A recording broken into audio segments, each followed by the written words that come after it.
नमस्कार, आप देख रहे हैं चंद्रा टाइम्स न्यूज। लंबे इंतजार और कई अटकलों के बाद सहरसा के लिए एक बड़ा दिन आया है।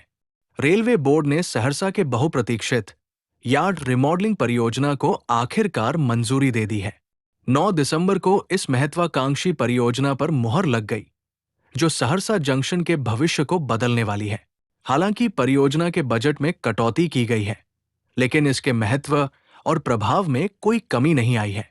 पहले इस परियोजना का प्रस्ताव 194 करोड़ रुपए का था, लेकिन रेलवे बोर्ड की गठित कमेटी ने इसे अधिक बताते हुए संशोधन का निर्देश दिया। इसके बाद इसे 185 करोड़ रुपए तक सीमित किया गया और अब अंतिम स्वीकृति 159 करोड़ रुपए के बजट के साथ मिली है। ये फैसला रेलवे बोर्ड द्वारा गठित इंटरैक्शन कमेटी के कई दौर की समीक्षा और सर्वे के बाद लिया गया है। सहरसा के लिए ये परियोजना सिर्फ एक तकनीकी सुधार नहीं है, बल्कि ये पूरे क्षेत्र के आर्थिक और सामाजिक विकास का एक नया अध्याय लिखने वाली है। यार्ड रिमॉडलिंग का उद्देश्य सहरसा जंक्शन को न केवल बेहतर बनाना है, बल्कि इसे आधुनिक यात्री सुविधाओं और माल परिवहन की बेहतर व्यवस्था के साथ एक मॉडल स्टेशन के रूप में स्थापित करना है। ये परियोजना अमृत भारत योजना के बाद सहरसा को रेलवे बोर्ड से मिली दूसरी बड़ी सौगात है।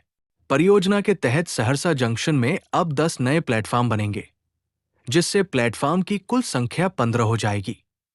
इसके साथ ही 15 नई रेल लाइनों का निर्माण किया जाएगा। इसमें से कुछ लाइनें विशेष रूप से मालगाड़ियों के लिए समर्पित होंगी।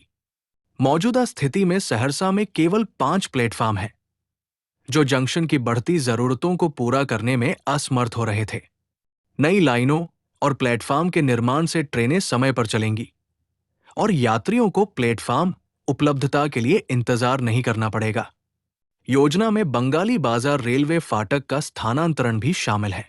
ये फाटक अब बस स्टैंड के सामने शिफ्ट होगा और इसके स्थान पर एक नई सड़क बनाई जाएगी, जो पश्चिम दिशा में यूटर्न लेते हुए मुख्य सड़क से जुड़ेगी।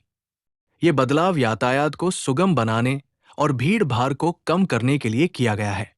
साथ ही गंगाजल चौक और बंगाली बाजार रेलवे फाटक के बीच रेलवे लाइन के समानांतर एक नई सड़क का निर्माण भी होगा। यार्ड रिमॉडलिंग परियोजना के तहत प्लेटफॉर्म 2 और 3 के बीच से 2 नई लाइनें निकलेंगी, जिससे 2 अतिरिक्त प्लेटफॉर्म भी जुड़ेंगे। इससे ट्रेन परिचालन में सुविधा होगी और यात्री ट्रेनों के समय में सुधार होगा। माल गोदाम को भी वर्तमान स्थान से आगे शिफ्ट किया जाएगा। इस बदलाव से यात्री ट्रेनों और मालगाड़ियों के संचालन में टकराव की संभावना समाप्त होगी। इस परियोजना से न केवल यात्री सुविधाओं का विस्तार होगा, बल्कि ट्रेन परिचालन में सुधार के साथ सहरसा जंक्शन एक प्रमुख रेलवे केंद्र के रूप में उभरेगा। ट्रेनों का आउटसाइड होने का झंझट समाप्त होगा और इंजन रिवर्स करने की आवश्यकता भी खत्म हो जाएगी। इन तकनीकी सुधारों से न केवल समय की बचत होगी, बल्कि यात्रियों की यात्रा का अनुभव भी बेहतर होगा। रेलवे के सूत्रों के अनुसार इस परियोजना का कार्यान्वयन चरणबद्ध तरीके से किया जाएगा। एक बार पूरा होने पर सहरसा जंक्शन का नया स्वरूप न केवल यात्रियों को आकर्षित करेगा, बल्कि ये रेलवे नेटवर्क में एक प्रमुख केंद्र के रूप में अपनी पहचान बनाएगा। ये परियोजना सहरसा और आसपास के क्षेत्रों के लिए विकास की नई संभावनाएं लेकर आएगी और रोजगार के अवसरों को भी बढ़ावा देगी। सहरसा जंक्शन का कायाकल्प अब केवल एक सपना नहीं रहा। ये परियोजना क्षेत्र के लिए विकास और प्रगति का प्रतीक बनकर उभर रही है।